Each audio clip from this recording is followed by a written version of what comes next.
Welcome to FS Podcasts. We are a student initiative from Frankfurt School of Finance and Management, a business school located in Frankfurt, Germany. In our podcast, we like to bring different guests with interesting background to talk to us and share their opinion on various diverse topics.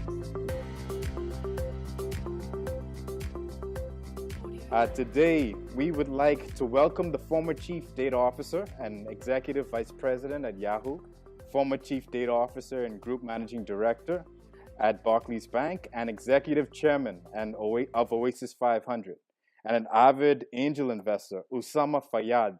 Welcome. Thank you, Anwar. It's nice to be here.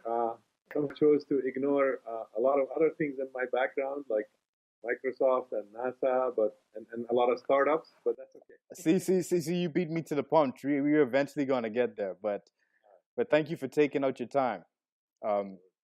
Since most of our listeners and viewers are of the finance background, because we're Frankfurt School of Finance and Management, can you introduce us to what the effects of big data, as well as the changing landscape of data protection, what will that have on their future careers and on the role of finance in general? Look, I think what is happening with so I'll start out by saying a high-level observation, which is in the world of finance, historically, data has been really treated as maybe a second-class citizen, meaning banks, financial institutions have not figured out how to leverage data as much as companies like Amazon or Netflix or even Disney or definitely a lot of the technology companies, Google, Microsoft. Yes. So that the level by which, just to give you an idea, working on just a few efforts to improve targeting at a place like advertising targeting at a place like Yahoo, or I used to be on the advisory board of a company called Criteo, which is a public company that is about sort of ad retargeting and so forth. Just utilizing a little bit of data allows these companies to generate billions of dollars in incremental revenue. And this is from advertising, which is a pretty weak revenue model in general. I mean, it's not horrible, but it's not a strong model like in banking or in retail. Yes. In a retailer like Amazon, in places like Disney, even in places like Netflix, where they charge subscriptions, they attribute things like $1 billion and more at Netflix to come from the ability to leverage data just to do recommendations of movies to you and increase your consumption, therefore your retention. Yes. Now, in banks, the opposite has been happening. Banks, not only do they have much better data about consumers, they are required by law to have better data about consumers. There's a whole thing called KYC, where your customer is all about making sure a bank knows not only who you are and verifies your identity from a trusted source like a government, but also has an idea of how much income you make, what the source of your wealth is obliged to monitor your payments and transactions and understand who the other parties are that you're sending money to, etc. This is an amazing amount of data. Compare that to what a Google knows, or what a Yahoo knows, or what a Microsoft knows, or what a Facebook knows. It is amazingly deeper in fidelity and accuracy. However, yes, if you look at a typical bank and you ask the question, is this KYC data being leveraged to even understand who the customer is and generate value, i.e., service the customer better, offer the customer, other products with the bank or the financial institution, deepen their loyalty, etc. The answer is typically not. The transaction, they treat the KYC as an example, it is a regulatory requirement as opposed to being tied to CRM. Or customer relationship management.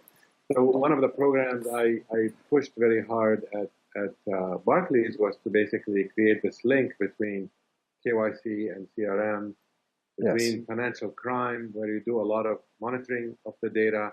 And by the way, if you're a good bank, hopefully 95% of your transactions are good transactions. Yes. You spend a lot of energy trying to verify that they are good transactions. But if I get a signal that says, oh, Anwar just sent a payment to Sarah, and that payment happens to be because they have a business contract between them, or there's a personal relationship, or whatever, or a family, or whatever. That information is extremely valuable in understanding who the customer is, who is Anwar, what's he trying to achieve, who are his connections, etc. Yes. That information in a typical bank is gone in its own silo just to check a mark that says, okay, I've recorded the information and I've stored it for regulatory purposes. I call that data exhaust. That is extremely valuable information that is very, very, very useful for the business, yet not leveraged. I had a whole program that was about transforming KYC to UYC. UYC was understand your customer. Yes. So that's how much data could have as an impact. Now, what has happened, and I'm sorry I took a long way to answer your question. Oh, no problem. With things like GDPR and other data protection programs, in Europe, there's a whole thing called Ph.D. 2, Payment Services Directive 2, which is basically saying to all banks and financial institutions that deal with payments, yes, that the payments data, the details of the payments data, belongs to the consumer, and the consumer has the right to move it from one institution to another. That alone now presented a whole new set of not only regulatory concerns that come from GDPR as to how much of the data can you keep, where do you keep it, and how much of it can you use, but also you're now obliged, under the consumer's request, to share that data with other competitors, which potentially can destroy your business. So suddenly, banks and many other financial institutions are waking up and saying, wait a second, we are now under serious threat. Yes. We haven't been thinking about data properly. We've been keeping, data with a lot of sort of, manual processes and not easy to access, but now we're obliged to publish it. We're obliged to show how we handle it, all of that. So there's a whole renaissance in the area of data, and it's getting a lot more attention. And to finally close the loop to your question, where does big data come in? Yes. Well, big data is basically a new generation of data platforms that allow you to store and manipulate data probably on the order of 10 times to 100 times cheaper than sort of the expensive data solutions, data warehouses, appliance, and so forth that banks and other financial institutions are used to. So in many ways, there is a serious economic pressure that is forcing financial institutions to actually take big data seriously. And big data, we could talk about how it started and all that stuff. But basically, once you take that platform on for economic reasons, you're now faced with a host of challenges that banks haven't faced before, which is, do you have the talent that understands these new platforms? Do they know how to utilize it correctly? Yes. One of my big mottos used to be that, banks historically have made a mess of their data, but with big data platforms, they can make the mess bigger, faster, 1,000 times cheaper. So would you now have a bigger mess and have other liabilities having to do with, penalties and other fines and so forth because you are mismanaging the data and you're misusing it and you're potentially exposed to security threats and leaks and all sorts of stuff because it's a new generation of data platforms that is being driven by economic reasons, yet the banks are not ready to receive and operate those new generation platforms. So it's a host of interesting data governance, management, talent, and core exploitation, I would guess, of the new platform capability. Well, wow, that was a mouthful. No, but before we come back to big data, I'd like to touch on the topic of the changing landscape of data protection. And you mentioned the one of the reasons being that banks do not know how to properly access or understand their customer. For students like myself, You said that there are limits that they need people who could actually understand this data. Well, what do you advise the students? How could they mold themselves, gain skills to better? What should they do to prepare themselves for this? So I think, if you care to work in the financial field, um, number one, if you were going to go into something like investment banking, and you're a student, Yes, and you have a technical orientation, then probably some of the most exciting areas historically to go into have been to become a what's called a quantitative analyst, right? yeah. Very highly paid. You get to participate in bonuses. You get to execute programs that make money for the investment bank, and therefore through trading and other things, and therefore you can effectively have machines help you do your job and get a lot of compensation. And of course, innovate, because the space for innovation there is very competitive and very interesting. What has happened, in my opinion, so that's an area where I would say historically banks, especially investment banks and funds and hedge funds and so forth, have understood that you actually need special talents. You need people who really understand data. What is happening now is that requirement has moved downstream. So if you're a technologist, you absolutely must know what these new platforms are all about. What is big data? How do you use it? How does it help a bank? What are the dangers that come with it, etc. If you are a business person, you need to understand why are these platforms important. What do I do as a business about open source as a software movement? Because most of these big platforms, by the way, are open source, which allow you to buy them much cheaper, as well as maintain them much cheaper, as well as get a lot of income from the world without you paying for it. Because the open source movement is all about people contributing. So as a business person, now this opens up a whole host of possibilities. If you're the CEO of a bank, and we can start at the CEO level and go downwards, what does this mean? Well, what this means is suddenly I have not only affordable data systems, but data systems that can capture so much detail that they can actually allow me to go back to the dream of banking being a personalized proposition. If you go back 100 years, maybe in some places 50 years, a bank's operation was very local, right? It was very branch driven in the retail front. So effectively what that meant is the branch manager and the staff pretty much knew everybody in the community. Yes. Because they serviced a local community. It wasn't much of online. There was not much scale in it. So what does that mean? That means things like what we call KYC today, and what we call risk assessment. Yes. Were done at a gut level, and they were very accurate. Meaning, pretty much these people knew, who's doing well, who's not doing well, is doing better, who needs to buy a horse, who needs to go to college, who's trying to get married, upgrading from a horse to a car. Does it make sense, right? So a lot of the stuff that today is an expensive proposition, namely risk assessment. How risky is the credit to this customer? Yes. And B, KYC, just knowing who the customer is, were trivial and done, as a byproduct. And it was in people's heads. When you move to scale and you say, you know what, I'm going to service a much larger base of customers because I'm more of a volume business. Wonderful. And I'm leveraging technology. Great. Now you've lost the ability to know your customers unless you're serious about data about those customers and having that data up to date, having that data available, having that data, your staff being able to tap into it whenever somebody visits the branch, whenever somebody calls the call center, whenever somebody comes online, whenever somebody uses the mobile app.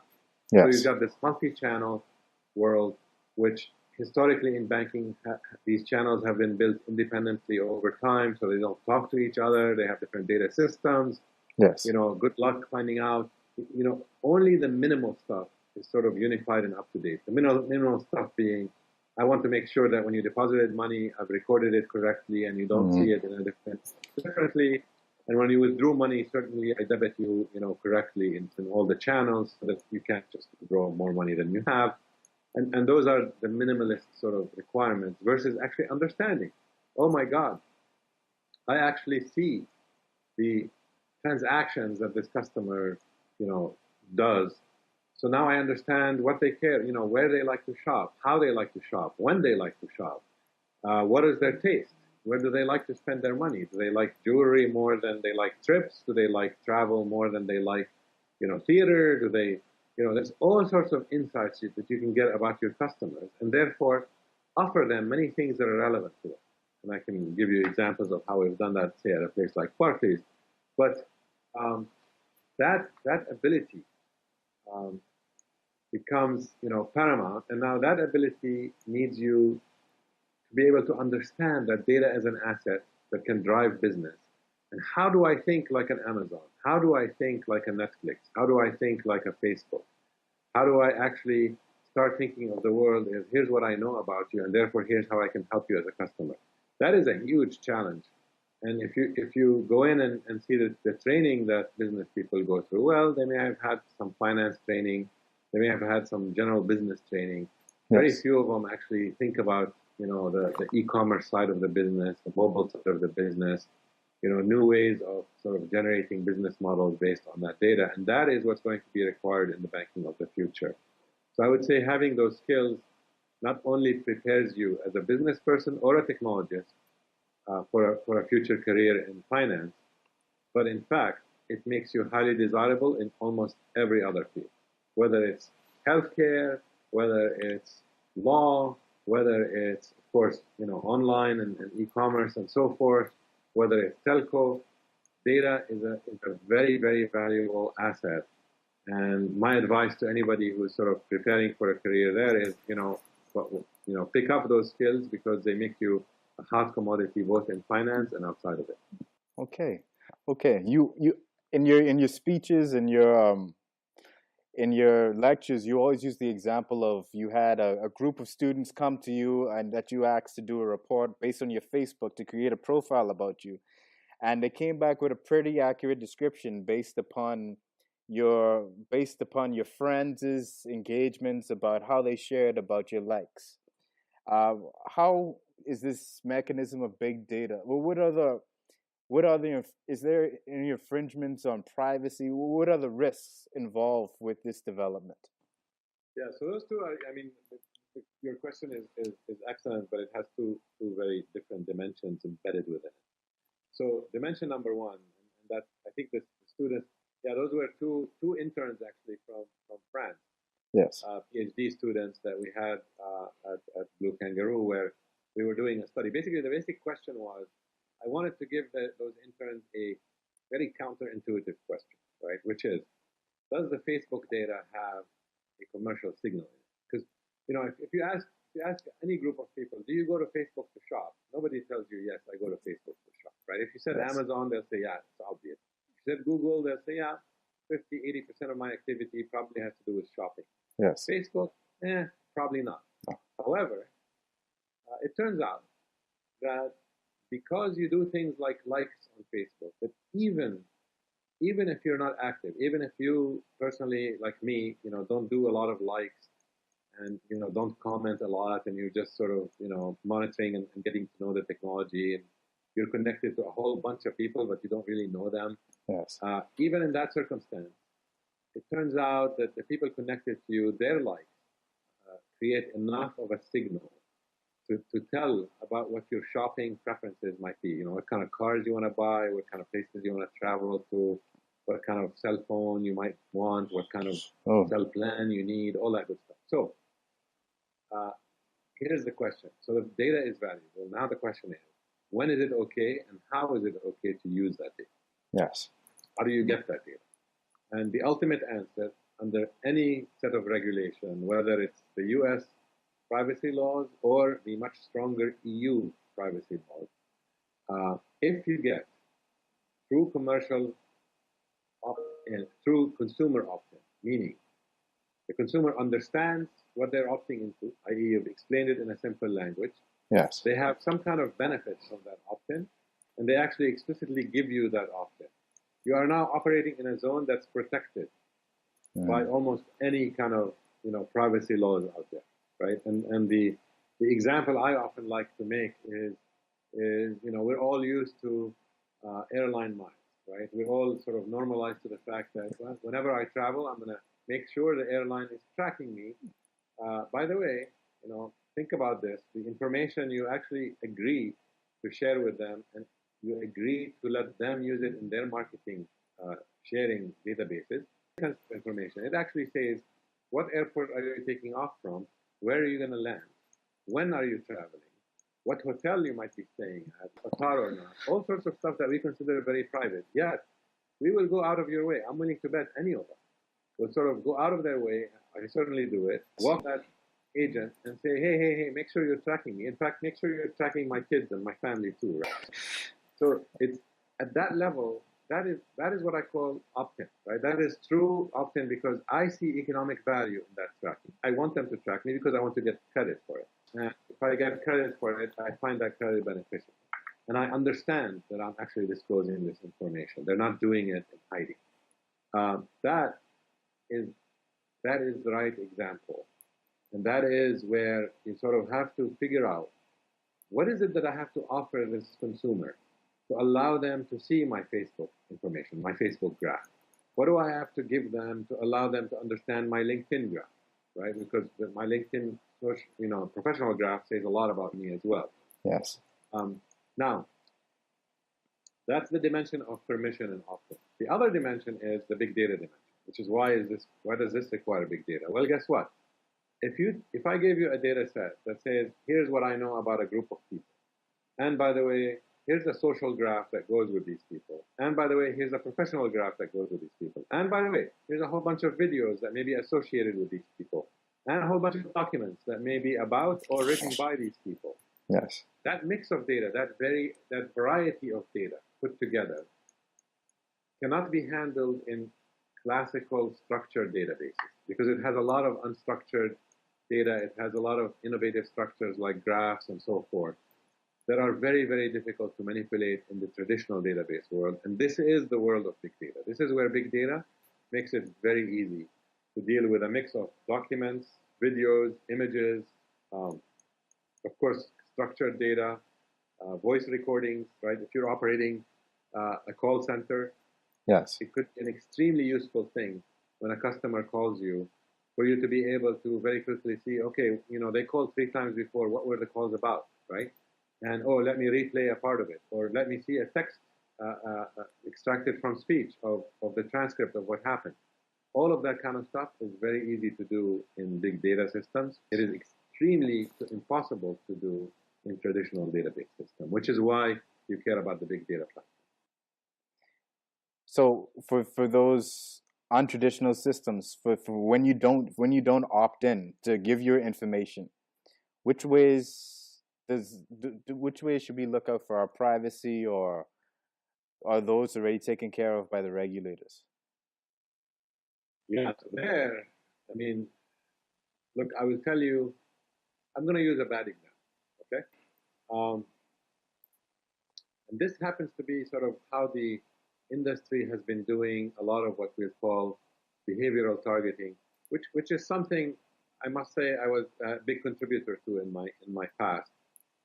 And when we did it very carefully and slowly and deliberately, but I think it went out of control in the following sense. Retailers kind of like the idea that says, oh, you know what, I'd like to know whenever, if Anwar is shopping on my website, yes, and he happens to go to a competitor's website, or he happens to be shopping for something else, I'd like to know that information. I'd like to be able to target my ads to them. Like, so the most, in my opinion, the most annoying ads you see, and I'm going to refrain from naming companies, yes, although some of the biggest search engines are guilty of this, and some of the biggest, publishers are guilty of this. Let's say you go to a large newspaper site, and you're reading news. After you've done a search on a big retailer, or maybe in a search engine for a particular keyword. Let's say you looked up a product. You're thinking about buying a watch, right? And maybe it's a little expensive watch, and you looked at it, etc. Now you come back to your email, or you come back to go visit a newspaper site or whatever, and suddenly you will actually see ads for that watch. All right. The time. You may have also search on travel, and you see, hey, Anwar, how about that trip to, whatever. So that, to me, a lot of that is being done without your explicit opt-in. Number one is there's no clear economic benefit for you. Nobody actually told you we will pay you for this. Yes. Number two, they're tracking you without your real awareness across all these sites. You don't know as a consumer that these sites effectively are sharing information about you. And the analogy I use for that, because it always helps to take it back to a real life analogy. If I'm in a mall and I choose to walk into a store, I happen to like Nordstrom a lot, for example, just as a department store. Nordstrom, and I think it's fair game. Like the Nordstrom salesman can, or saleswoman can look me up and down. They can see the way I'm dressed. They can make judgments about me. Certainly, they'll guess my age. They'll guess my gender. They'll probably guess my taste. They'll probably say, oh, this guy is a nerd. You got weird shoes on, whatever. This is fair. I entered their store, and I'm visible to them, right? So if they were to target me in their sale to me, that's fair, right? If they walked around the store to try to help me, that's also fair. That's targeting, but it's still fair. Now, if I start walking out of Nordstrom, and suddenly that salesman is following me, it gets a bit creepy. If I actually walk into Macy's, and I see the Nordstrom guy walking behind me, and again, Nordstrom does not do this at all. Let me be clear. I'm just using this as an example, right? Salesman now in Nordstrom walking in and rushing over to a Macy's salesman and say, hey, wait a second, let me tell you about all the interests of this. We're definitely in violation, right? Even though I'm in the Macy's store and these two are related to each other, I've never opted in to being followed, right, from store to store. Effectively, in real world, this would, cause an outrage. Online, this is happening all the time. And this is an example of a very bad, a very bad, I think it's going to end up in a bad outcome for all when people finally say enough is enough, right? And there's been a few incidents like this that happened in the past, but I think the big one is likely to happen and cause a lot of meltdowns coming out of it. And these are practices of advertisers, gone wild, in my opinion. Yes. Wow. Okay. So I'm gonna pivot really quickly. And talk more about your role with Oasis 500. And if you can just describe it for those who don't know Oasis 500 and what's its mission. Yeah, so Oasis 500, and by the way, just to be clear, I was the executive chairman when we founded it. And I thought I would be that for 6 months, but I ended up being that for 3 years. Yes. After that, once I joined Barclays, I had to step down as executive chairman and became chairman. And then 2 years after that, which is about a year ago, I sort of, I resigned my role as chairman. I'm on their board because I did my time there. But his idea, Oasis 500, was intended, and it was done with a lot of the encouragement by the king in Jordan, King Abdullah II, who basically asked some very rational questions about. And remember, this was in the year 2010, late 2010, just about when the world was entering this whole Arab Spring with a lot of revolutions elsewhere. Yes. Before all that happened, he was asking questions like, what can we do to do a game changer in the economy in a country like Jordan? Mm-hmm. And what can we do to also help? Jordan, it doesn't have a lot of resources, has a lot of good training schools and so forth. So they graduate a lot of experts, a lot of engineers. Yes. And, what can we do to tap into that and create an economy where, these people, the subset of them who want to be entrepreneurs, how do we enable them to create companies and, create a lot of startups and create a new engine in the economy? Yes. So what happened was, as I started looking at it, it turns out not just in Jordan, but in the entire MENA region, the Middle East and North Africa, there is no such thing as early stage finance. So there are no funds that, or at least at the time, there were no funds that targeted early stage companies. Seed stage for sure was non-existent. So you could only get money from yourself or your family, Yes. maybe a few friends, like if you're really lucky. And that was it. And then there were no VCs or venture capitalists that will fund you, once you prove the concept after 6 months or a year. You basically had to become a late stage company, i.e., have revenues and have real customers, before somebody will look at you and say, okay, you're a real business, maybe I'll give you some money. Yes. So what was funny was there was a lot of money in the Middle East looking for late stage companies and not finding places to invest in, right? Because if you're in an environment where it's the only kinds of families that can prosper, the only kinds of businesses that prosper are family businesses, which are usually close to the family only. Yes. Or an entrepreneur who somehow made it through a lot of this, negative environment and now doesn't want to have any partners. People don't want to take money from the later stage investors. They'll say, you know what, I've done it on my own in the toughest part. I don't need you now, right? Yes. So that kind of, at some point in a World Bank conference, I call the situation, it's like having, financial constipation, basically. You don't have early stage money, yes. And then the late stage money that's available can't find a place to be deployed. So what we wanted to do was to actually show the society that this can actually take off. So the whole idea was to do something daring. We created a company that was completely private. Yes. We raised money from private parties, so some banks and a lot of investors and a lot of companies.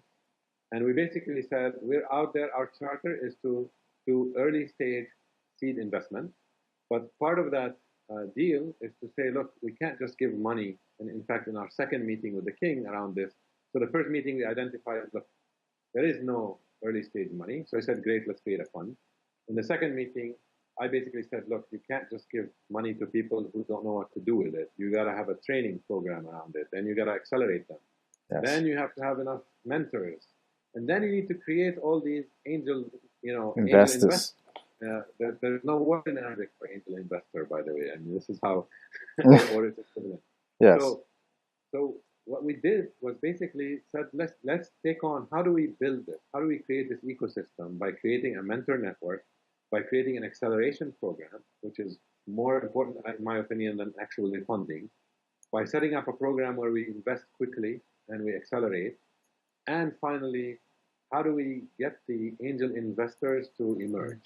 How do we get people who typically invest only in real estate, maybe in gas stations, maybe in stores, to start thinking, you know what, this technology companies could be a very interesting investment. Yes. And that's what we did. So we set a goal. We said we're going to invest in about 500 companies over the life of the fund. And we believe that this will change the culture and will change the economy. And it actually took off better than anybody thought. And we've had several success cases now. And the latest exit has been a company that's selling for almost $40 or $50 million. Wow. So it's and we've had early exits as well for smaller amounts where people saw the teams and were amazed. So I would say the experience has been amazing in the following sense. The training program we created became extremely valuable. Yes. The big lesson learned there was I tried to adopt a lot of the entrepreneurship training programs that were developed in the West, in Europe, and in the US. Quickly found out that they're not suitable for the Middle East, and you have to effectively localize it in real ways, meaning use local examples, local culture, local ways of thinking. So that became a very valuable asset, the training program, and we trained, I think, at least in the first 3 years when I was there, we trained at least 3,000 or 4,000 people. We had invested in over 100 companies in my time, which was considered, ridiculously large number of investment, but that was the whole point. Yes. And the acceleration proved to be so useful that it actually created a whole new class of angel investors. And in fact, I claim it was one of the big reasons why many of the European and local funds got created to actually address early stage venture capital in the Middle East. So today, a few years later, basically, there's a lot more funds in the region. There's a lot more places trying to do acceleration. There's a lot more incubators. Um, and I think it took something like Oasis 500 to shake up the system and say, hey, this stuff works, and this stuff can be very valuable, and this stuff can be extremely life-changing for the participants, for those Yes. entrepreneurs who have no other chance, who can learn all this stuff very quickly and put it to work and create, some pretty amazing companies. So, we saw that happen, and that's Oasis 500. Okay, that's amazing to see it develop so much, and wow, and to say it started less than 10 years ago. You said, and you have several success stories, so that's a great start. Hopefully, more to come, and it leads actually to my next question. What do you see the potential of Jordan as an IT hub in the Middle East? Um, I think the Middle East has been undergoing a major rebuild of its IT infrastructure, meaning the first wave of investment. I mean, as you know, that region is, let's say, it's maybe 10 to 15 years behind, say, the US in their adoption of sort of the latest and greatest in IT. Yes. So, with that cycle, they went through their first generation. Now they're going through a whole renewal with a focus on mobile, a focus on digitization, a focus on moving a lot of the, government transactions from an antiquated red tape system to much more electronic, etc. And Jordan has been actually in the vanguard of many of these countries. Probably the United Arab Emirates, Jordan, to some degree later Saudi Arabia. Yes. They sort of began to adopt the e-government frameworks, the ability to sort of make things easier for people, digitization everywhere. Now, Jordan has a unique set of advantages here because they graduate a lot of IT graduates every year. Okay. So they over-index on that. In fact, on a per capita basis, the number of IT graduates, I think, is amongst the highest in the world. Wow. In a place like Jordan, number of engineers and IT specialists. Yes. So they create, they have the trained population.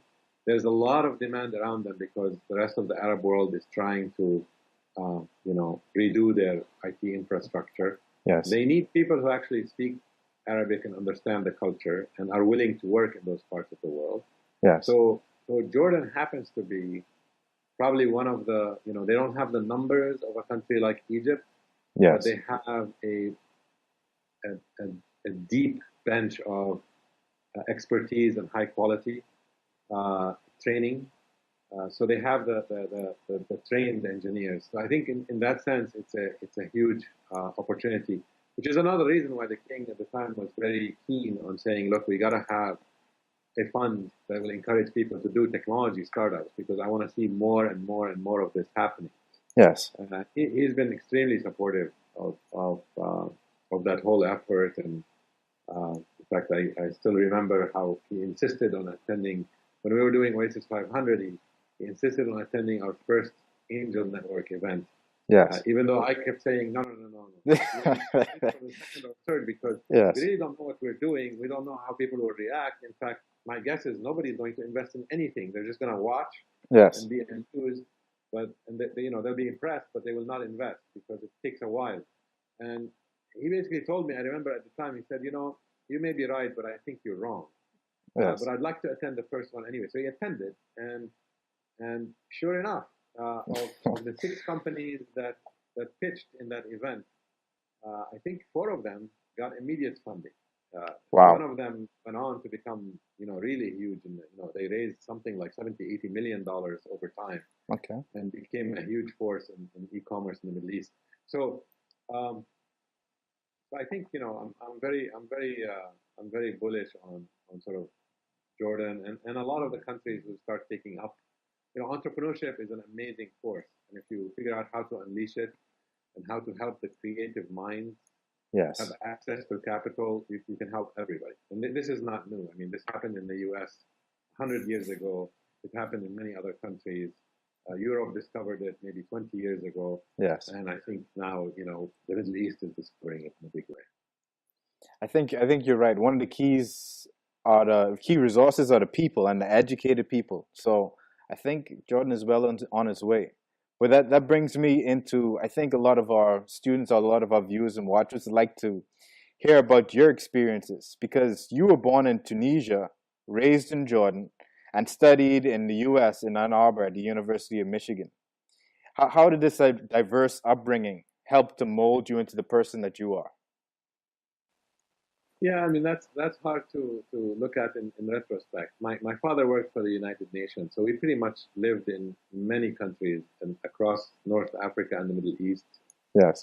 some in Southern Europe. We were in Italy for a while. So um, I would say, look, exposure. You know, number one, being able to have grown up in several cultures is extremely helpful because it lets you sort of see the patterns that it really doesn't matter, right? It's Yes. about if you put in, the differences don't matter as much as people think, whether it's differences in language or differences in culture, they're easily overcome. When it comes to business, to entrepreneurship, an entrepreneur from China and, you put them together with an entrepreneur from Morocco and they'll probably get along in 5 minutes. Yes. Or one from the US for that matter.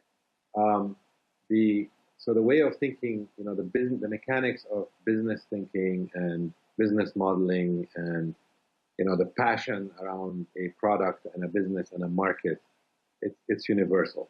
Yes. So number one, I think that exposure was extremely helpful. On a personal level, my father always wanted me to be a professor, a university professor.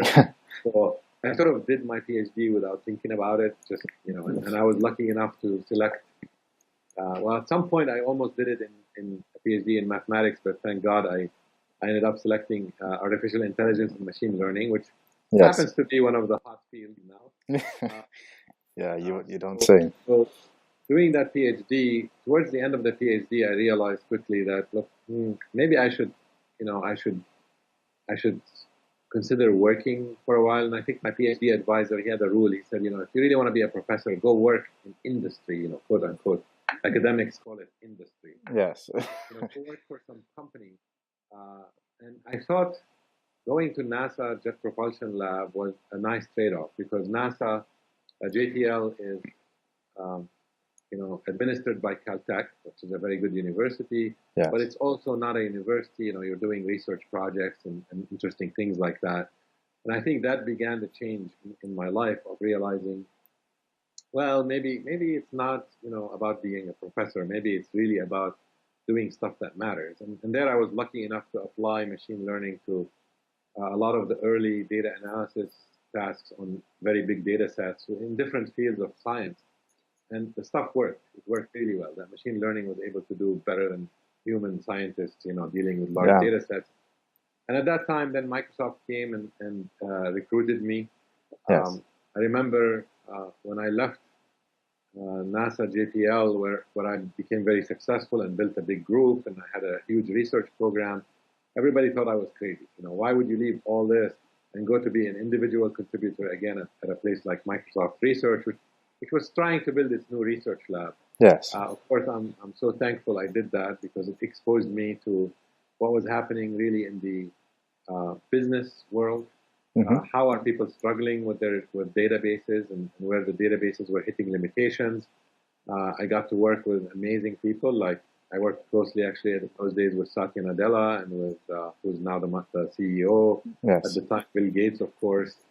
And Microsoft Research was an amazing place. So it was a nice transition into the business world. And after 5 years at Microsoft, I connected with two of my future partners there, and we decided to leave Microsoft and do a startup, which again, people thought I was crazy, right? Why would I leave especially my father? Like, what a crime.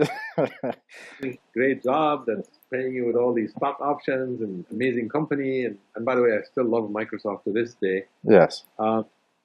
But, doing your own startup is a different thing, and it was the right time. That was in 2000, and we were able to sort of do our first one and then do a second one. The second one got acquired by Yahoo, which made me the world's first chief data officer. Yes. And, at the time, by the way, we used the title as a joke. We said, chief data officer sounds funny enough. And, everybody laughed. And now everyone's using it. Became a very serious title. Yes. as they say. So I would say exposure to different cultures was amazing. Getting into the depth of academics through a PhD program was extremely useful to me because it gave me a taste for what it means to go do deep research and address very difficult problems. And then realizing that, wow, the real world, the business world, they can benefit tremendously from a lot of these technologies, and it doesn't need to be that advanced. Yes. Which again, is interesting. When you do startups and they succeed and you end up with big teams and you end up being in demand in a lot of other big places and you end up managing much larger teams, it's all very exciting because you're addressing the same problem from different platforms. As a startup, it's a small team trying to change the world. As a big company, you're sitting on a platform with amazing data assets, and you can change the world from that perspective. Yes. I like the variety also. I like changing fields every once in a while. My latest adventure is I'm entering much more into healthcare technology now. Yes. So that's my latest learning after having learned financial services. Okay. So before we ask our customary 3 questions, I'd like one last question about this topic. So what drives you now? Do you ever have the feeling that you must give back to everywhere that you've gained experiences from, like the countries you once lived in, or what drives you? Yeah, I mean, look, going back to Jordan to start Oasis 500 was definitely a form of reconnecting, being able to help with everything I learned, and sharing sort of that knowledge and the know-how and so forth of how to do these things and what is possible. What drives me the most, I would say, is a continuous need to learn. Two things in my life. When I mentioned, leaving these jobs and people saying I'm crazy, it's you have to be outside your comfort zone. Many people feel very comfortable by definition in their comfort zone, and they never want to leave that feeling. And they end up spending many of their years in one place or maybe a couple of places. I actually find it extremely energizing to, after 5-6 years, you want to step out of your comfort zone and you want to challenge yourself. And what I find extremely rewarding is the more you challenge yourself, the more you learn. The more you learn, the more you remain excited and passionate. Yes. And to me, just doing stuff I'm passionate about it's the greatest blessing in life. It's just work doesn't feel like work. Yes. I don't distinguish between work and leisure. It's all, I'm doing stuff that I can't wait to do, right? Yes. Oh, that's a great. That just sounds amazing. That sounds like a dream to me. Okay. It's actually, and my advice actually to you and your audience is, it applies to everyone, right? If you find what you're passionate about, the world is going to beg you to work on what you're passionate about because they need you. We live in a diverse world that needs passionate people about almost anything. As long as what you're passionate about is something useful to humanity, you'll find it. Yes. Okay, so we usually at FS Podcast we have these 3 questions that we ask every guest that we have, and they're pretty quick. So, who inspired you the most?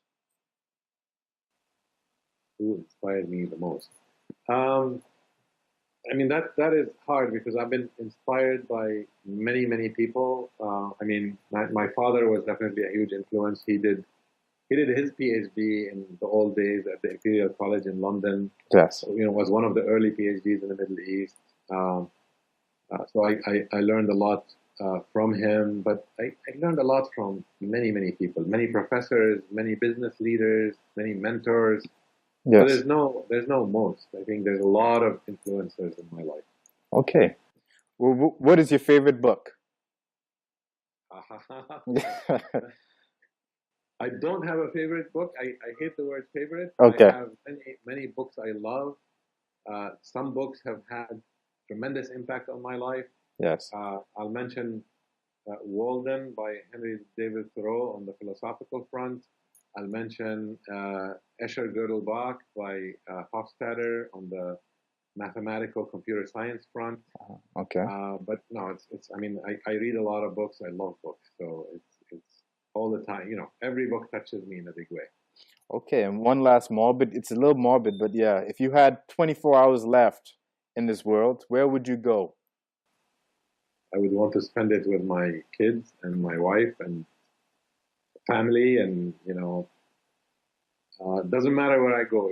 It's who are you with, uh, Yes. and having the quality time. I think matters more than anything. Okay, that was amazing. Before I let you go, I'd just like to make an announcement about here at FS Podcast. We like to talk and recognize the students and their achievements, and also initiatives.